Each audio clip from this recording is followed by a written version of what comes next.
Hello everyone, welcome to Edpol. आज के इस वीडियो का टॉपिक है role of government in contemporary administration. आज का हम जो प्रशासन देख रहे हैं उसमें गवर्नमेंट का क्या रोल है। जो अभी करंट में जो प्रशासन चल रहा है उसमें गवर्नमेंट क्या अपना रोल प्ले कर रही है उसमें समझते हैं इस वीडियो के अंदर। इन कंटेम्प्रेरी पब्लिक एडमिनिस्ट्रेशन, समकालीन पब्लिक एडमिनिस्ट्रेशन लोक प्रशासन की अगर बात करें तो the role of government has evolved, बहुत बदला है, बढ़ा है।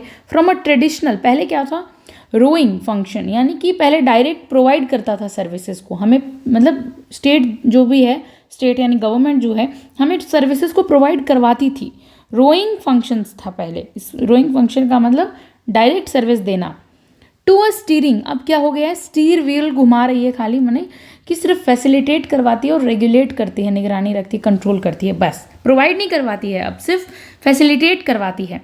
इन द 21st सेंचुरी की अगर हम बात करें, at the state is no longer just a sovereign authority, सिर्फ संप्रभु एक अथॉरिटी नहीं बनकर रह गया है स्टेट जो हर चीज़ आपको एकदम प्रोवाइड करवाएगा, बट अ पार्टनर, एक तरह से आपका पार्टनर बनकर काम करेगा, रेगुलेटर है एंड अ प्रोटेक्टर, आपको जो है आपके राइट्स को प्रोटेक्ट करेगा। In a globalised digital and risk prone world, आज का जो ये रिस्क यहाँ पे इतने सारे वो हो रहे हैं साइबर अटैक्स एंड ऑल में, तब गवर्नमेंट आगे आएगा और डिजिटली आपको जो है ग्लोबलाइज्ड प्रोटेक्टर का काम करेगा, आपको शक्ति देगा, आपको प्रोटेक्ट सुरक्षा देगा।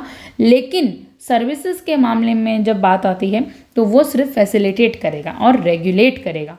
तो इसका रोल जो है वो बहुत ही ज़्यादा व्यापक था पहले, बहुत ही, मतलब सिर्फ सर्विसेज को डोर टू डोर था पहले, एकदम प्रोवाइड करवा दिया। अब उतना नहीं है, अब जो है एक तरह से पार्टनर के तौर पे काम करेगा, मिलके आपको साथ लेके चलेगा, काम करेगा। तो ये है। तो देखते हैं the shift from government to governance. पहले हम गवर्नमेंट की बात करते थे, अब हम गवर्नेंस की बात करते हैं। वेरी इंपॉर्टेंट, गवर्नेंस क्या है, शासन की बात करते हैं, सुशासन की बात करते हैं। The modern state operates with in a network governance model. जो मॉडर्न स्टेट है वो कहाँ, अभी का जो आज का युग है, इस युग के अंदर जब हम स्टेट की बात करते हैं यानी गवर्नमेंट की बात करते हैं, वो कहाँ ऑपरेट होता है, एक नेटवर्क्ड गवर्नेंस के तौर पर मॉडल के रूप में सामने आया है। नेटवर्क्ड गवर्नेंस का मतलब होता है जिसमें बहुत सारी चीज़ें अलग अलग क्षेत्रों से आकर, बहुत सारी चीज़ें अलग अलग क्षेत्रों से आकर मिलकर काम कर रही हैं, नेटवर्क्ड हैं। जाल बहुत ही वेब कम्प्लेक्स जाल है।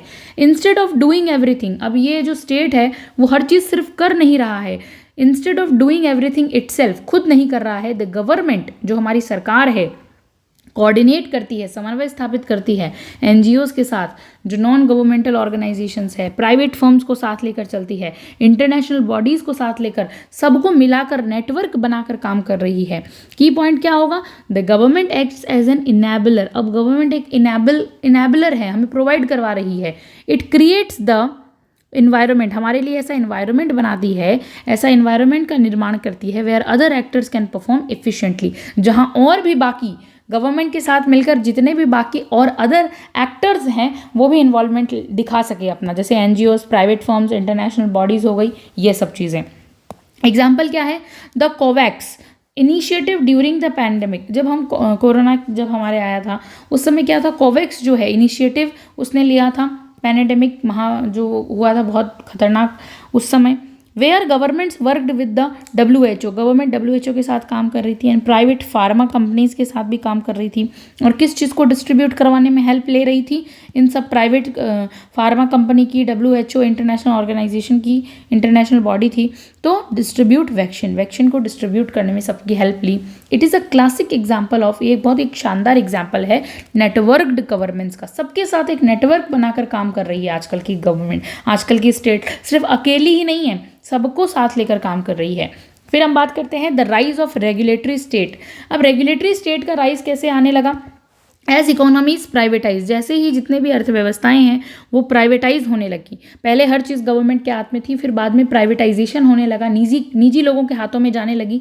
द गवर्नमेंट्स रोल, अब जो सरकार का रोल है वो शिफ्ट होने लगा, एक तरह से उसका शिफ्टिंग प्रोसेस देखने को मिला। फ्रॉम ओनिंग इंडस्ट्रीज, अब जो गवर्नमेंट है इंडस्ट्रीज को ओन नहीं करती थी, from owning industry to regulating them, अब सिर्फ उन्हें रेगुलेट करती थी, उन पर कंट्रोल रखती थी कि वो सही से काम कर रही हैं या नहीं।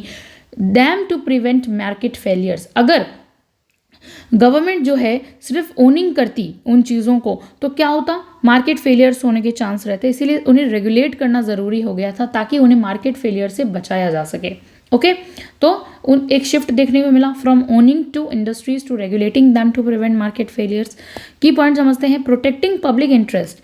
अब यहाँ हमें अपने पब्लिक इंटरेस्ट को प्रोटेक्ट करना है। Protecting public interest through independent regulatory bodies. कैसे हमारा पब्लिक इंटरेस्ट, हमारा जो जनहित है वो कैसे प्रोटेक्ट होगा, जो इंडिपेंडेंट रेगुलेटरी बॉडीज है उनके द्वारा, like those for telecom, energy and competition. इन सब से समझते हैं the European Union's GDPR general data protection regulation है, उसने shows the government acting as a digital sovereign. उसने शो किया कि गवर्नमेंट क्या है, डिजिटल सॉवरन है, यानी कि डिजिटल संप्रभु है। Regulating how global tech gents handle private citizen data. वो इस चीज़ को दिखा रहा है कि जो बड़े बड़े जो इम्पोर्टेंट गवर्नमेंट क्या कर रही है, बड़े बड़े जो जेंट यानी बड़े बड़े हैंडल कर रही है प्राइवेट सिटीजन के डेटा को। तो एक तरह से जो आपकी सरकार है वो आपके लिए डेटा का प्रोटेक्शन कर रही है। तो क्या है, रेगुलेशन है, कंट्रोल बनाए हुए। तो ये एक अच्छा एग्जाम्पल है इस चीज़ का समझने का, रेगुलेटिंग स्टेट क्या है। ओके अब हम बात करते हैं the government as a risk manager, risk को मैनेज कर रही है। इन द कंटेम्प्रेरी सिनेरियो, जब आज के कंटेम्प्रेरी समकालीन सिनेरियो परिदृश्य की बात हम करते हैं, we live in a what sociologist Ulrich Beck called risk society. हम एक ऐसे समाज में रह रहे हैं जहाँ बहुत खतरा है, बहुत ही रिस्क है। Okay government must now manage. अब गवर्नमेंट को किसी भी तरीके से मैनेज करना पड़ेगा। अनकन्वेंशनल थ्रेट आ सकते हैं कभी भी, पहले जो नहीं आए हैं वैसे थ्रेट आ सकते हैं, लाइक क्लाइमेट चेंज एक थ्रेट ही है खतरनाक। साइबर वारफेयर हो रहा है आज, साइबर सिक्योरिटी, ये साइबर कितने अटैक हो रहे हैं, तो साइबर वॉरफेयर, युद्ध चल रहा है साइबर में ही। एंड पैंडेमिक्स, जो महामारी फैल रही है बहुत ज़्यादा, तो ये सब क्या है, एक रिस्क ही तो है हमारे लिए। तो अब जो है गवर्नमेंट को इस तरह से मैनेज करना पड़ेगा, ये जितने भी चीज़ें हो रही हैं उन चीज़ों को मैनेज करना पड़ेगा। तो रिस्क को मैनेज करना ही क्या गवर्नमेंट का काम है। Transition from crisis management to resilience building. अब जो है एक तरह से ट्रांजिशन देखने को मिला है। पहले क्राइसिस को मैनेजमेंट करती थी गवर्नमेंट, अब क्या हो गई है, रिसिलियंस बिल्डिंग। अब जो है पहले ही एकदम तैयार रहती है, आत्मनिर्भर वो होता है ना, पहले से ही अपने आप को तैयार करके रखना, कोई रिस्क आ जाए उसमें मैनेजमेंट करने की पूरी। एग्जाम्पल से समझते हैं, सिंगापुर ग्रीन प्लान 2030। सिंगापुर का जो ग्रीन प्लान है 2030 is an example of government taking a lead role, जहां गवर्नमेंट अपना लीड रोल निभा रही है in climate risk mitigation by integrating urban planning with environmental sustainability. जहां पर गवर्नमेंट क्या कर रही है, क्लाइमेट रिस्क मिटिगेशंस को देख रही है और इंटीग्रेटिंग अर्बन प्लानिंग को स्ट्रॉन्ग कर रही है, एनवायरमेंटल सस्टेनेबिलिटी को बना के रख रही है, क्योंकि उसे पता है आने वाले समय में बहुत ज़्यादा क्लाइमेट पे थ्रेट आने वाला है ना, इसीलिए। The development state in the global south. In developing nation की अगर हम बात करें, the government still plays developing मतलब जो नेशंस, जो राष्ट्र अभी विकास के पथ पर चल रहे हैं, उनका विकास पूरा हुआ नहीं है, द गवर्नमेंट स्टिल वहाँ पे जो है गवर्नमेंट वो प्रोएक्टिव रोल प्ले कर रही है, मतलब ज़्यादा बढ़ चढ़ कर हिस्सा ले रही है। इंडायरेक्टिंग इकोनॉमिक ग्रोथ, वहाँ की आर्थिक ग्रोथ यानी जो आर्थिक ग्रोथ, पैसे से रिलेटेड ग्रोथ है, वहाँ पर ज़्यादा ध्यान दे रही है गवर्नमेंट। सोशल जस्टिस, सामाजिक न्याय वगैरह जैसी चीज़ों में भी ध्यान दे रही है। उन नेशंस को भी ज़रूरत है गवर्नमेंट की, क्योंकि वो पूरी तरीके से डिपेंडेंट हैं अभी गवर्नमेंट के ऊपर, वो पूरी तरह से हम कह सकते हैं ना स्वतंत्र नहीं हुए हैं। अगर वही डेवलप्ड हो जाते तो गवर्नमेंट भाई फिर अपना जो रोल है लिमिटेड कर लेती, लेकिन अभी गवर्नमेंट को वहाँ पे आर्थिक ग्रोथ पे ध्यान देना पड़ रहा है ऐसी कंट्रीज़ में जो अभी बहुत ज़्यादा पिछड़े हुए हैं। Okay, strategic intervention to reduce inequality and build human capital. वहाँ गवर्नमेंट जो है अपना स्ट्रैटेजिक इंटरवेंशन करती है, हस्तक्षेप करती है, जिससे जो वहाँ की असमानताएं हैं समाज के अंदर वो ख़त्म की जा सके और बिल्ड किया जा सके ह्यूमन कैपिटल को, पैसों से रिलेटेड को। एग्जाम्पल देखते हैं, India DBT direct benefit transfer.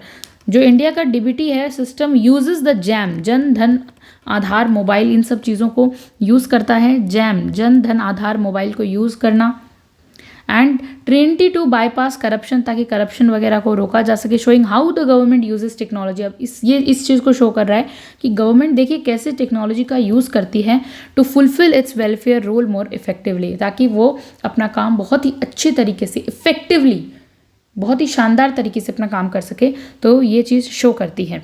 ये एग्जाम्पल में हम लिख सकते हैं ensuring the social equity and inclusion। तो in an area of rising populism, जहाँ बहुत ज़्यादा पॉपुलेशन बढ़ रही है, असमानताएं बहुत बढ़ रही है, government is the ultimate guarantor of rights. Government ही एकमात्र वो एक ऐसी हम कह सकते हैं संस्था है जो हमारे राइट्स, हमारे अधिकारों की सुरक्षा करने के लिए मतलब बहुत इंपॉर्टेंटली अल्टीमेट हम कहते हैं ना ऑल माइटी है, वही है गवर्नमेंट। हम जो फॉर द मार्जिनलाइज्ड, जो हाशिए बड़े समूह हैं, उन लोगों की रक्षा, सुरक्षा, उनकी राइट्स की रक्षा करना गवर्नमेंट की जिम्मेदारी है। क्यों? ताकि उन्हें असमानता से बचाया जा सके। Moving beyond growth to inclusion growth, यानी कि मतलब ग्रोथ से अब हम ऊपर उठ चुके हैं, हम इंक्लूसिव ग्रोथ, समावेशित विकास, उस राह पे चल रहे हैं जहाँ हमें सबका विकास करना है, इंक्लूसिव, सबको साथ लेकर चलना है, उस पर हम आ चुके हैं। एग्जाम्पल देखते हैं, Iceland's equal pay certification law.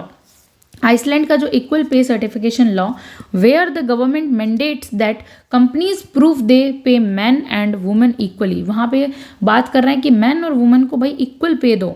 Shows that state acting as a moral and legal corrector of social vices. यहाँ देखिए क्या चीज़ शो हो रही है कि जो आपका गवर्नमेंट है वो इस तरह से एक्टिंग कर रहा है, इस तरह से एक्ट कर रहा है अपने रोल को कि भाई वो मोरल और लीगल करेक्ट रहे। यहाँ सही बात है, आदमी हो या औरत, दोनों को समान वेतन मिलने का अधिकार है। तो ये चीज़ कुछ सुनिश्चित किया है गवर्नमेंट ने वहाँ पर, ये चीज़ Iceland equal pay certification law में दिखती है। तो ये क्या हो गया, गवर्नमेंट के किस रूप को दर्शा रहा है कि भाई गवर्नमेंट मोरल है और लीगल करेक्टर यानी अपने आप को लीगल तरीके से सही करने पर ध्यान दे रहा है। फिर हम बात करते हैं डिजिटल ट्रांसफॉर्मेशन और ई गवर्नेंस की। The government is now a platform, it provides the digital infrastructure. अब जो है गवर्नमेंट एक प्लेटफॉर्म हो चुका है, एक प्लेटफॉर्म बन चुका है जहाँ पर जो digital infrastructure, it provides the digital, ये गवर्नमेंट हमें डिजिटल इंफ्रास्ट्रक्चर प्रोवाइड करवा रहा है upon which the modern economy runs. आज उस प्लेटफॉर्म के ऊपर जो हमारी मॉडर्न इकोनॉमी है, अर्थव्यवस्था है, वो रन कर रही है, वो भाग रही है। ओके, इम्प्रूविंग ट्रांसपेरेंसी, ये इस चीज़ को ट्रांसपेरेंसी, पारदर्शिता एंड रिड्यूसिंग रेड टेप। जो रेड टेप होता है ना, जो लाल फीताशाही होती है, लेट लतीफ़ी, डिले होता है, इम्प्रूविंग ट्रांसपेरेंसी, पारदर्शिता को इसने बढ़ाया है और किस चीज़ को घटाया है, डिले को घटाया है, रेड टेप को घटाया है। दो ऑटोमेशन, क्योंकि ऑटोमेशन मतलब फटाफट काम हो जाना, हर चीज़ ऑटोमेशन और टेक्नोलॉजी ड्रिवन हो जाना, उस चीज़ से क्या है, फाइलों का काम घटा है, रेड टेप खत्म हुआ है। Example, एस्टोनियाज e residency programme allows. Estonia एक कंट्री, वहाँ का जो ई रेजिडेंसी प्रोग्राम अलाउ करता है एनी वन, किसी को भी in the world to start a business in the EU digitally. EU digitally में जो है बिजनेस रन करना एक अलाउ करता है। Redefining the state as the borderless service provider. अब ये किस चीज़ को सुनिश्चित कर रहा है कि भाई आपकी गवर्नमेंट जो है बॉर्डरलेस, सिर्फ आपके देश के बॉर्डर तक सीमित नहीं है, वो इनवाइट कर रही है बाहरी देशों से भी लोगों को, आइए और आप डिजिटल प्लेटफॉर्म पे अपना बिजनेस रन कर सकने की एक वो रखता है। तो ये बहुत इंपॉर्टेंट है। देन हम बात करते हैं कंक्लूजन की। द कंटेम्प्रेरी गवर्नमेंट, आज के समकालीन शासन जो है हम देख पा रहे हैं पॉलीमॉर्फिक स्टेट हो चुका है, जिसमें हर चीज़ शामिल है। It is a simultaneously regulator भी है, साथ ही साथ सोशल प्रोटेक्टर भी है, डिजिटल इनोवेटर भी है, नई नई चीज़ों का आविष्कार भी कर रहा है। तो हर काम को साथ में मिला के काम कर रहे हैं, पॉलीमॉर्फिक हो चुका है, जिसमें मिश्रण है हर चीज़ों का। Its success is no longer measured by its size. अब इसकी जो सक्सेस है, इसकी जो सफलता है, सिर्फ आप उसके साइज से, देश कितना बड़ा है उससे नहीं माप सकते हैं, बल्कि but by it's institutional capacity. लेकिन इसकी संस्था के अंदर क्षमता कैसी है, कैसे फास्ट काम कर रहा है, उससे भी आपको पता चलेगा। To collaborate and adapt to rapid global changes, और कैसे एक देश अडेप्ट कर रहा है ग्लोबल में जो आज वैश्विक चेंज आ रहे हैं उसको कैसे अपना रहा है, कैसे काम कर रहा है, कोलैबोरेट कैसे कर रहा है बाकी देशों के साथ मिलकर, वो सब चीज़ें देखेंगे, तभी आप उसको एक अच्छा इंस्टीट्यूशनल कैपेसिटी से फुलफिल, अच्छा सक्सेस उसकी बताएंगे। सिर्फ और सिर्फ साइज मैटर नहीं करती। कोई जो देश है वो बहुत छोटा है लेकिन भयंकर वाला डेवलप्ड है, तो हम उसको compete नहीं कर सकते हैं कि भाई ये देश तो इतना बड़ा है। मान लो वो देश इतना बड़ा है, उसमें आधा से ज़्यादा तो रेगिस्तान ही है, तो फिर क्या फ़ायदा उसका, और वो पुअर है तो कोई फ़ायदा नहीं है। तो छोटा साइज मैटर नहीं कर रही है, यहाँ पर मैटर कर रहा है इंक्लूसिव डेवलपमेंट होना चाहिए। तो आज के इस वीडियो में हमने देखा कि गवर्नमेंट कंटेम्प्रेरी एडमिनिस्ट्रेशन में कैसे काम कर रही है। So thank you so much for watching this video.